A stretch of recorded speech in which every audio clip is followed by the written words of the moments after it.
Hello everyone, a very good morning to all of you.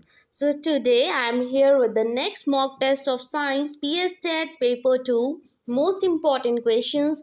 तो आज मैं questions आपके लिए लेके आई हूँ रिप्रोडक्शन टॉपिक से, ठीक है जी। So let's start with the first question. तो फर्स्ट क्वेश्चन हमारा क्या कहता है, Many dramatic changes occur in the appearance and other characteristics when we reach puberty. जब भी हम puberty की एज में आते हैं, puberty क्या होता है, मैच्योरिटी, जब आप बिल्कुल मैच्योर हो जाते हो। ये एज होती है 13 to 19 ईयर्स, ठीक है। ये क्वेश्चन भी आ सकता है, तो आपको पता होना चाहिए puberty की एज कौन सी होती है। 13 से 19 साल के बीच जब आप टीन एजर्स होते हो ना, आप में बहुत से चेंजेस देखने को मिलते हैं, ठीक है। बहुत ज़्यादा आप ड्रामेटिक हो जाते हो, ठीक है जी। हर एक चीज़ के लिए जिद करते हो, जो चाहिए बस वही चाहिए। 1 मिनट में आप धरती पे होते हो, 1 मिनट पे आसमान सिर पे उठा लेते हो। मतलब बहुत सारे चेंजेस होते हैं। जैसे हम कहते हैं एडोलेसेंस पीरियड है स्ट्रेस एंड स्ट्रॉम का, बस यही है। These changes are associated with, तो वो चेंजेस कौन से हैं, इन्होंने एक्चुअल में ये पूछा, ठीक है। तो पॉवर्टी में इन शॉर्ट इन्होंने क्वेश्चन पूछा कौन से चेंजेस देखने को मिलते हैं। पहला, testosterone in males, oestrogen in females, ठीक है। ऑयस्ट्रोजन इन मेल्स, तो देखिए जी, ऑयस्ट्रोजन हो गया और प्रोजेस्टेरोन हो गया, वो फीमेल्स में होते हैं, कभी भी मेल्स में नहीं होते, ठीक है। टेस्टोस्टेरोन मेल्स में होती है, फीमेल्स में नहीं होती, तो सेकंड ऑप्शन तो बिल्कुल कट जाएगा। टेस्टोस्टेरोन इन बोथ, नहीं जी, टेस्टोस्टेरोन तो सिर्फ मेल्स में होता है। और ऑयस्ट्रोजन इन बोथ, नहीं जी, ऑयस्ट्रोजन और प्रोजेस्टेरोन फीमेल्स में होता है। तो देखिए जी, सीधे ही आपके आंसर्स कट गए, तो आंसर क्या सही हुआ, A option, testosterone in males and oestrogen in females. अब देखिए, बहुत ही इजी क्वेश्चन था। द थिंग इज, आपको कंसेप्ट कितना क्लियर था। अगर आपको कंसेप्ट क्लियर है, आपको पता है टेस्टिस की बात हुई है, स्पर्म की बात हुई है, टेस्टोस्टेरोन की बात हुई है, तो वो मेल्स से रिलेटेड है। जब ऑयस्ट्रोजन, प्रोजेस्टेरोन, ओवम, ओवरी, ये सब चीज़ों की बात होगी तो फीमेल से रिलेटेड होगी। इतना डीप तो जाने की ज़रूरत ही नहीं है, ठीक है जी। कंसेप्ट क्लियर है तो आंसर सीधा सीधा आपके सामने है। I hope first question is clear to you. Now comes to the next question. अब ध्यान से देखिएगा, ये क्वेश्चन भी बहुत अच्छा है। Identify the incorrect statement, correct नहीं पूछा, इनकरेक्ट पूछा है। अब बताइए इनमें से कौन सी चीज गलत है, ठीक है, फॉल्स कौन सी है। तो पहले ट्रू वाली देख लेते हैं कौन कौन सी होगी। Sexual reproduction involve fusion of two males थोड़ी होता है, एक मेल का होता है तो दूसरा फीमेल की फ्यूजन होती है, राइट। तो फर्स्ट वाला तो फॉल्स हो गया। तो देखिए फर्स्ट किस किस में है, आप देख सकते हैं सिर्फ ये दो ऑप्शंस में है, इन दो का तो कोई काम ही नहीं है। तो देखिए जी, बच गया आपके पास दो ऑप्शंस। अब देखिए इनमें से भी कौन सा सही है कौन सा गलत है। Asexual reproduction neither require two parents nor fusion of gametes, तो ये तो ट्रू स्टेटमेंट है।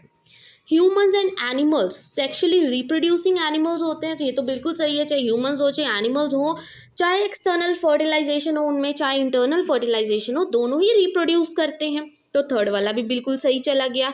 तो गलत कौन सा होगा, फोर्थ वाला और फर्स्ट वाला, ठीक है जी। तो आंसर सीधा सीधा मिल गया ये ऑप्शन, ठीक है जी। आंसर्स आपके सामने होते हैं, बट आपने बस एक बार ऑप्शंस पे जाना है, एक बार क्वेश्चन को पढ़ना है, कंसेप्ट आपके क्लियर है तो फटाफट आपको आंसर मिल जाएंगे, ठीक है जी। तो फॉल्स कौन सा है, first and fourth is your false one.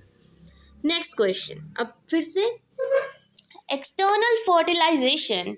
पहले तो देखिए, एक होती है इंटरनल फर्टिलाइजेशन, एक होती है एक्सटर्नल फर्टिलाइजेशन। जो एक्सटर्नल फर्टिलाइजेशन होती है ना, याद रखना सिर्फ दो एनिमल्स में होती है, एक होता है फिश, एक होता है फ्रॉग, ठीक है। इंटरनल की बात आएगी तो इंटरनल तो देखिए हमें पता है इंटरनल क्या है, बॉडी के अंदर फर्टिलाइजेशन किसकी होती है, ह्यूमंस की होती है, ठीक है।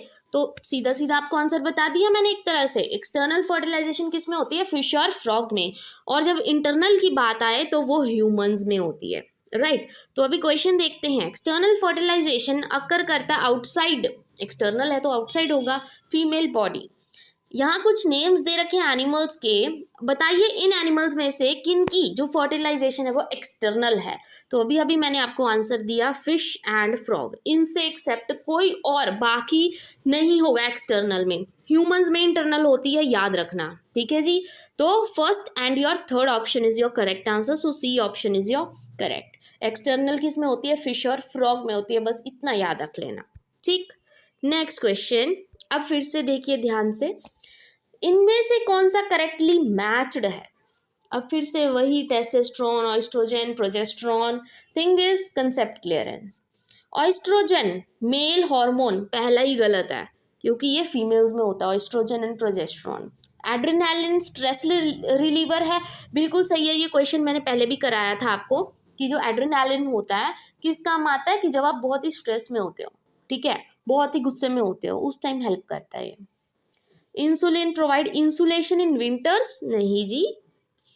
ईवीपीओस क्या होता है, गर्ल्स नेक, ये भी गलत है। तो देखिए करेक्ट तो वैसे पहले ही मिल गया था हमें कि एड्रेनालिन क्या होता है, स्ट्रेस रिलीवर है, ठीक है। So this is your correct answer.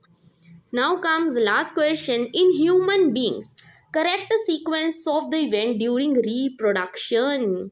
अब रिप्रोडक्शन का जो पूरा कंसेप्ट है, प्रॉपर सीक्वेंस है, वो क्या है। तो देखिए पहले जाइगोट बनता है, फिर गैमेट फॉर्म होते हैं, नहीं जी, गैमेट्स सबसे पहले। तो जहाँ पे गैमेट्स पहले हैं बी, सी और डी में, ठीक है, गैमेट्स पहले होंगे। एक मेल गैमेट मतलब एक्स क्रोमोजोम, उसको Y chromosome, X Y match करेंगे या एक्स एक्सेस मैच करेंगे, तो पहले गैमेट्स फॉर्म होते हैं, राइट। देन उसके बाद क्या होती है, फर्टिलाइजेशन होती है, जाइगोट फॉर्म होता है, एंड देन फाइनली इम्ब्रियो, ठीक है। सो B option is your correct answer. तो देखिए इम्ब्रियो हमेशा एंड में होता है, तो जाइगोट थोड़ी एंड में फॉर्म होता है, तो डी वाला वैसे ही कट जाता, ठीक है। फिर उसके बाद गैमेट फॉर्म के बाद फर्टिलाइजेशन होती है, जाइगोट एकदम से थोड़ा फॉर्म हो जाएगा, पहले फर्टिलाइजेशन भी तो होगी, ठीक है जी। तो B option is your correct answer, ठीक है जी। पहले गैमेट्स फॉर्म होंगे, फिर फर्टिलाइजेशन होगी, then comes zygote and then comes the embryo. ये आपकी क्या है, करेक्ट सीक्वेंस है, राइट। आई होप आज के जो क्वेश्चंस हैं आपके लिए यूजफुल रहे हो और आपको बहुत कुछ सीखने को मिला हो। कई कंसेप्ट जिनके क्लियर नहीं थे वो भी मैंने साइड बाय साइड क्लियर कर दिए हैं। अगर आपको वीडियो अच्छी लगी हो then please don't forget to like and subscribe my channel. Thank you very much.